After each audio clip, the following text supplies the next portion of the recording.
Good morning વિદ્યાર્થી મિત્રો. અગાઉના લેક્ચરમાં આપણે અંતર સમયનો આલેખ છે એ સમજ્યા હતા. તો હવે એના પછીનો બીજો આલેખનો પ્રકાર છે વેગ સમયનો આલેખ. જેવી રીતે આપણે અંતર સમયના આલેખમાં એક્સ અક્ષ ઉપર આપણે અંતર છે એક્સ અક્ષ ઉપર આપણે સમય છે એ લીધું હતું અને વાય અક્ષ ઉપર અંતર લીધું હતું. એવી જ રીતે આ વેગ સમયના આલેખમાં પણ એક્સ અક્ષ ઉપર હંમેશા સમય જ તે લેશું અને વેગ છે એ આપણે અહીંયા લેશું વાય અક્ષ ઉપર. મિત્રો અહીંયા એટલું ખાસ યાદ રાખજો કે સમય છે એ એક્સ અક્ષ ઉપર જ તે આવશે. હવે એ અંતર સમયનો આલેખ હોય કે વેગ સમયનો આલેખ હોય એ હંમેશા એક્સ અક્ષ ઉપર જ તે આવશે. તો હવે આપણે સમય વગાડતા પહેલાં આપણે ટૉપિક પર આવી જઈએ કે વેગ સમયનો આલેખ એને ઇંગ્લિશમાં કહીશું વેલોસિટી ટાઈમ ગ્રાફ. જ્યારે વેલોસિટી એટલે વેગ, ટાઈમ એટલે સમય, ગ્રાફ્સ એટલે આલેખ. વેગ સમયનો આલેખ. તો સુરેખ પથ પર ગતિ કરતી એક વસ્તુના વેગમાં સમય સાથે થતા ફેરફારને વેગ સમયના આલેખ દ્વારા છે એ દર્શાવાય છે. જેવી રીતે આપણે અંતર સમયનો આલેખ છે એ વસ્તુના સ્થાનમાં થતા ફેરફારને આપણે આલેખ વડે દર્શાવ્યું હતું.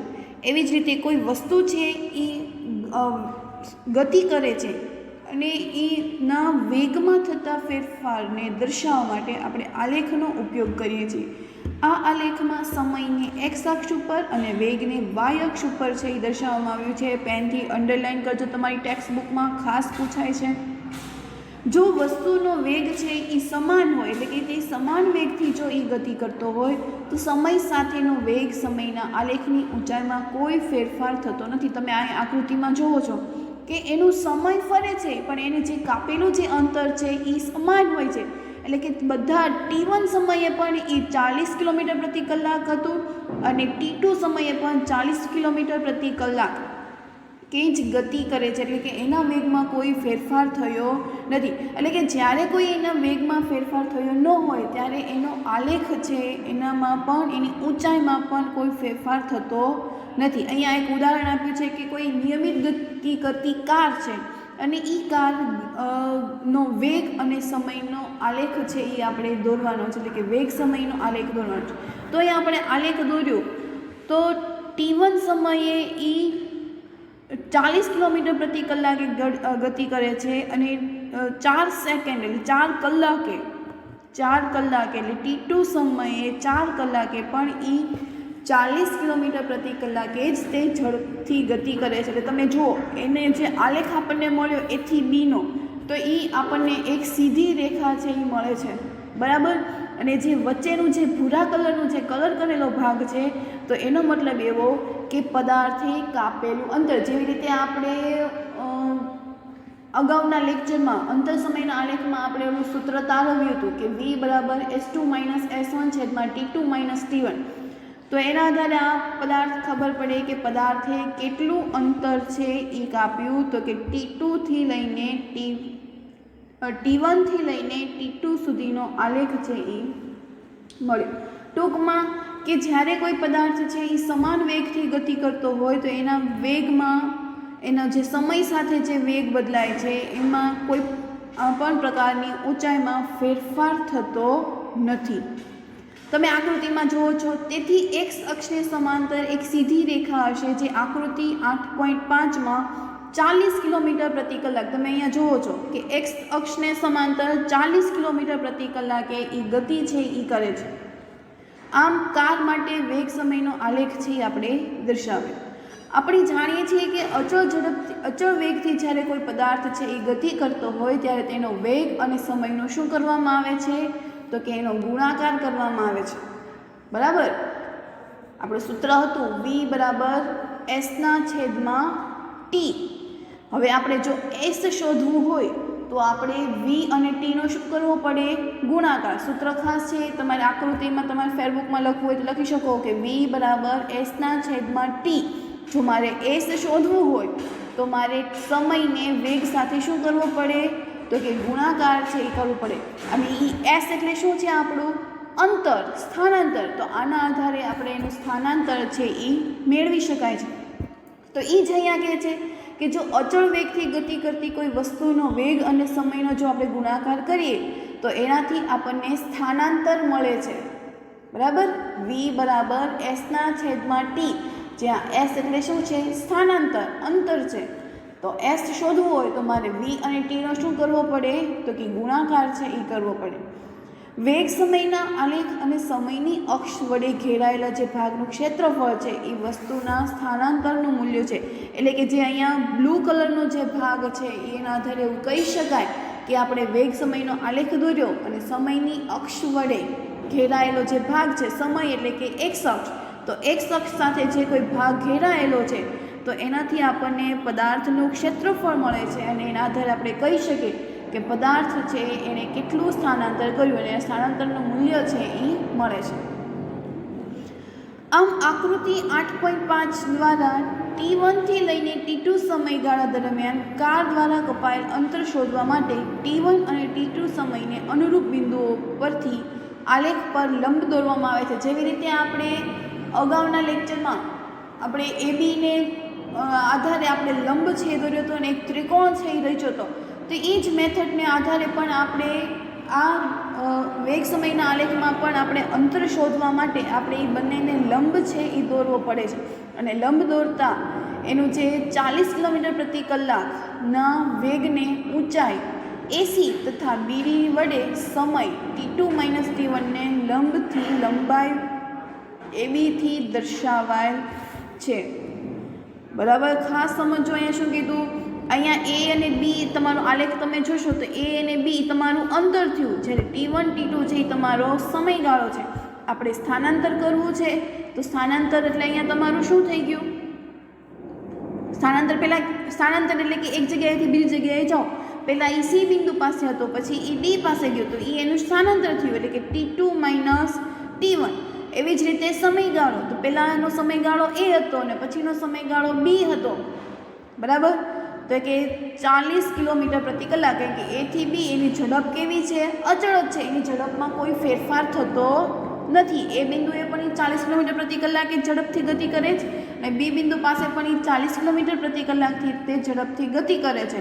એટલે કે એસીનું મૂલ્ય તમારી પાસે કેટલું આવ્યું? એસી તો કે 0 થી 40 છે. જો એસી એટલે કેવું હોય તો કે 0 થી 40 થયું, તો કે એનું અંતર પહેલાં 0 હતો, જ્યારે શરૂઆત કરી ત્યારે 0 હતો અને પછીથી 40 થઈ ગયું અને 40થી વધારેની ઊંચાઈમાં એનામાં કોઈ પણ ફેરફાર થતો નથી. તો એ 0 થી 40 એ તમારું શું થઈ ગયું? વેગ. તો આપણે વેગ અને સમયનો જો આપણે ગુણાકાર કરીએ તો આપણને શું મળે છે? તો કે સ્થાનાંતર મળે છે. જેવી રીતે આ લંબચોરસ મળે ગયું, બરાબર. એ સૂત્રો આપણે યાદ રાખીએ કે આ એબીસીડી તમારું લંબચોરસ છે, તો લંબચોરસના ક્ષેત્રફળનું સૂત્ર શું થાય? લંબાઈ ગુણ્યા પહોળાઈ, અને લંબાઈ તમારી શું થાય? સીડી, અને પહોળાઈ શું થઈ ગઈ? એસી. તો એસીનું માપ શું થાય? તો કે અંતિમ વેગમાંથી પ્રારંભિક વેગ શું કરવાનો? બાદ કરવાનો. અંતિમ વેગ એટલે કે છેલ્લે એ ક્યાં પહોંચ્યો? 40 છે. શરૂઆત ક્યાંથી કરી હતી? 0 થી. એટલે કે 40 - 0 એટલે એનું શું આવે? 40. તો તમને અહીંયા ખબર પડી કે અહીંયા 40 કિલોમીટર પ્રતિ કલાક કેવી રીતે આવ્યા. અને t2 - t1 એટલે એ તમારું સીડી જે તમારી પહોળાઈ છે, તો એ t2 - t1. સમય હંમેશા શેમાં હોય? મોટો એકમ છે એટલે કલાકમાં રાખે, એટલે કે 40 t2 - t1. હવે તમે જુઓ, ઓલી કિલોમીટર પ્રતિ કલાક એટલે કે છેદમાં પણ કલાક હશે અને જે સમયગાળો હતો એ પણ આપણે શેમાં હતો? કલાકમાં જ હતો. એટલે કલાક છે એ કેન્સલ થઈ જાય, તો આન્સર શેમાં આવશે? કિલોમીટરમાં. આમ લંબચોરસ એબીસીડીનું, જો મેં તમને કીધું ને કે લંબચોરસ એબીસીડીનું ક્ષેત્રફળ આપણને છાયાંકિત કરેલું છે. વેગ સમયના આલેખ દ્વારા આપણે અચળ પ્રવેગી ગતિનો અભ્યાસ છે એ કરીએ છીએ. આ આલેખ છે એ આપણે અચળ પ્રવેગી ગતિ એટલે કે એનો જે પ્રવેગ છે એ કેવો છે? એક સરખો છે. જેવી રીતે આપણે અંતર સમયના આલેખમાં આપણે બે પ્રકાર જોયા હતા કે અચળ ઝડપે ગતિ કરતો પદાર્થ અને અસમાન ઝડપે ગતિ કરતો પદાર્થ. તો અહીંયા પણ વેગ છે એ અચળ પ્રવેગી ગતિ છે એ કરે છે. તો એક ઉદાહરણ આપ્યું છે કે ધારો કે એક કારના એન્જિનની ચકાસણી માટે એક સુરેખ પથ પર ગતિ કરવામાં આવે છે. ડ્રાઈવરની બાજુમાં બેઠેલ એક વ્યક્તિ દર 5 સેકન્ડ બાદના કારનું સ્પીડોમીટરનું નક્કી કરે છે. સ્પીડોમીટર શું છે? તો કે એ એક વાહનનું અંતર માપવા માટેનું એક યંત્ર છે, બરાબર, સ્પીડોમીટર એટલે કેટલી સ્પીડથી વાહન છે એ ગતિ કરે છે. તો બાજુમાં બેઠેલો વ્યક્તિ છે એ આ સ્પીડોમીટરનું અવલોકન કરે છે અને એને જુદા જુદા સમય માટે કારનો વેગ અને એને કેટલું અંતર છે એ કાપ્યું એ તમને કોષ્ટકમાં છે એ દર્શાવવામાં આવ્યું છે. તો અહીંયા સમયગાળો છે એ એક ચોક્કસ છે, પણ એનો જે વેગ છે એ કેવો છે તો કે અલગ અલગ છે. એટલે સમયગાળો 0 અને કારનો વેગ શું થઈ ગયો 0, કે જ્યારે બંને કેવી હતી, જ્યારે કોઈ ગતિ છે ન કરતું હોય ત્યારે એનો વેગ પણ કેવો હોય, સ્થિર જ હોય. તમે અત્યારે સ્કૂલે નથી આવતા તો મતલબ એ તમારો વેગ કેવો થઈ ગયો 0.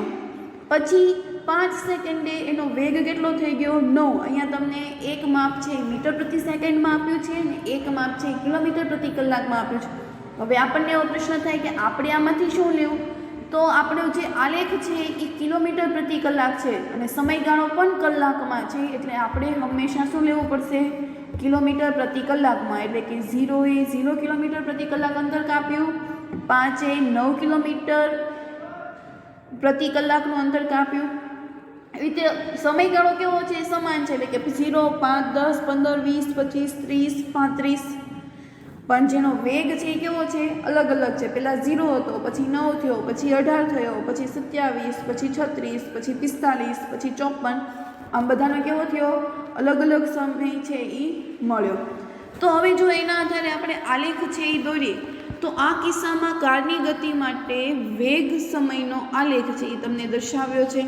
તો આ આલેખનો આકાર દર્શાવે છે કે સમાન સમયગાળામાં વેગમાં થતો ફેરફાર કેવો છે, સમાન છે. એટલે કે સમયગાળો સમાન છે, સાથે સાથે એમાં જે વેગમાં થતો ફેરફાર છે એ પણ કેવો છે તો કે સમાન છે. તમે અહીંયા જુઓ કે પહેલાં 0 હતો, પછી 9 થયું, પછી 18, એટલે 18 અને 9ની વચ્ચેનો તફાવત કેટલો થઈ ગયો 9. એવી જ રીતે 27 અને 18 આપ્યું છે તો એના વચ્ચેનો તફાવત કેટલો થઈ ગયો 9. 54 અને 45 વચ્ચે આપ્યું હોય તો એનો સમયગાળો કેવો છે તો એ પણ સરખું જ છે, બરાબર, 9નો જ તે તફાવત થયો. એટલે કે સમયગાળો સમાન છે, સાથે તેના વેગમાં થતો ફેરફાર પણ કેવો છે, સમાન છે. તો આપણને ખબર છે કે જ્યારે પદાર્થની સમય સમાન હોય અને તેનો વેગ પણ સમાન હોય તો ત્યારે હંમેશા આલેખ છે એ સીધી રેખા મળે છે અને તે ઉગમ બિંદુમાંથી પસાર થાય છે.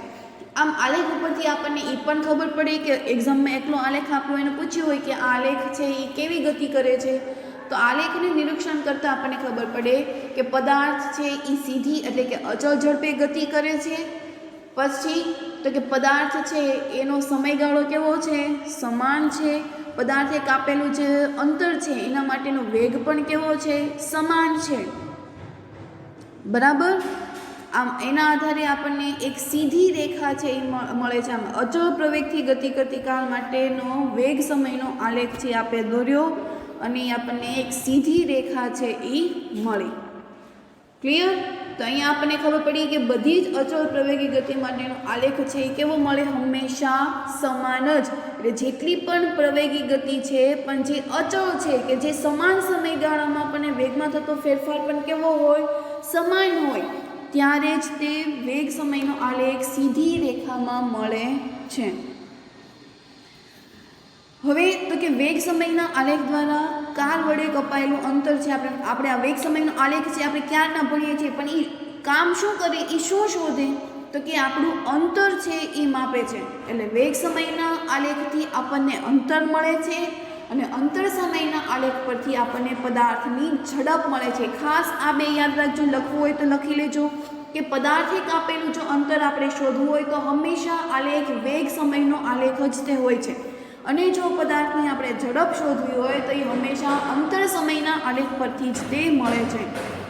આમ વેગ સમયના આલેખથી નીચે ઘેરાયેલા ભાગનું ક્ષેત્રફળ આપેલ સમયગાળા માટે જો આપણે કાર દ્વારા કપાયેલ અંતર એટલે કે સ્થાનાંતરનું મૂલ્ય છે એ દર્શાવે છે. એટલે કે નીચે જે આ ભૂરા રંગનો દર્શાવે છે T1, T2, D અને A, નીચે જે ચોરસ પ્રકારનો દેખાય છે એ તને મતલબ એવો થાય કે પદાર્થે સ્થાનાંતર છે એ કર્યું છે. આમ જો કાર અચળ વેગથી ગતિ કરતી હોય તો ત્યારે એનો આલેખ છે એટલે કે દર્શાવેલ ભાગ ABCD તેણે કાપેલ અંતર છે એ દર્શાવે છે. બરાબર. આ જે મેં તમને કીધું એમ ABCD શું છે તો કે પદાર્થ જ્યારે કોઈ અચળ વેગથી ગતિ કરે છે ત્યારે એ પદાર્થ એક આપેલું સ્થાનાંતર છે કે પહેલાં તે B સ્થાન ઉપર હતું અને પછી તે કયા સ્થાન ઉપર આવી ગયું તો કે C સ્થાન ઉપર છે એ આવી ગયું. બરાબર. અને સ્થાનાંતર કોને કહીએ કે એક જગ્યાએથી બીજી જગ્યાએ જાઓ તેને આપણે સ્થાનાંતર કહીએ છીએ.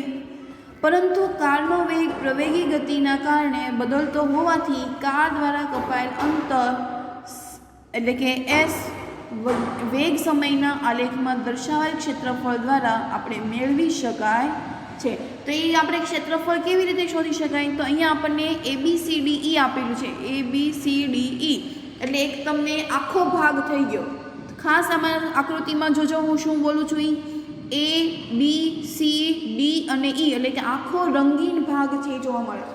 તો જ્યારે આપણે આખા રંગીન ભાગનું ક્ષેત્રફળ શોધવું હોય તો ત્યારે આ લંબચોરસનું ક્ષેત્રફળ અને ત્રિકોણના ક્ષેત્રફળનો જો સરવાળો કરી નાખીએ તો આપણને છે એ મળી જાય. બરાબર. આખું આપણને એનું સ્થાનાંતર અંતર છે એ આપણને મળી જાય કે પદાર્થે કેટલું અંતર કાપ્યું. તો એ ABCDEનું ક્ષેત્રફળને બે ભાગ પાડ્યા કે પહેલાં લંબચોરસ ABCDનું ક્ષેત્રફળ વત્તા ત્રિકોણ ADEનું ક્ષેત્રફળ. તો લંબચોરસનું ક્ષેત્રફળનું સૂત્ર ખબર છે કે લંબાઈ ગુણ્યા પહોળાઈ. લંબચોરસનું ક્ષેત્રફળનું સૂત્ર શું થાય લંબાઈ ગુણ્યા પહોળાઈ. અને અહીંયા ત્રિકોણ છે તો એ ત્રિકોણ એટલે કાટકોણ ત્રિકોણ છે. B પાસે એ કાટખૂણો 90 અંશ બનાવે છે. તો જ્યારે એ 90 અંશ બનાવતા હોય તો ત્યારે એના ક્ષેત્રફળનું સૂત્ર શું થાય તો કે લંબાઈ ગુણ્યા પહોળાઈ. એટલે કે અહીંયા લંબાઈ કાટકોણ ત્રિકોણ હોય ત્યારે થાય 1/2 પાયો ગુણ્યા વેધ. અહીંયા પાયો તમારો શું થશે તો કે AD. આકૃતિમાં જો ADEમાં પાયો શું થશે AD અને તમારો વેધ છે એ શું થશે તો કે DE. ખ્યાલ આવે છે શું કહું છું કે અહીંયા લંબચોરસ છે તો લંબચોરસના ક્ષેત્રફળનું સૂત્ર થાય લંબાઈ ગુણ્યા પહોળાઈ.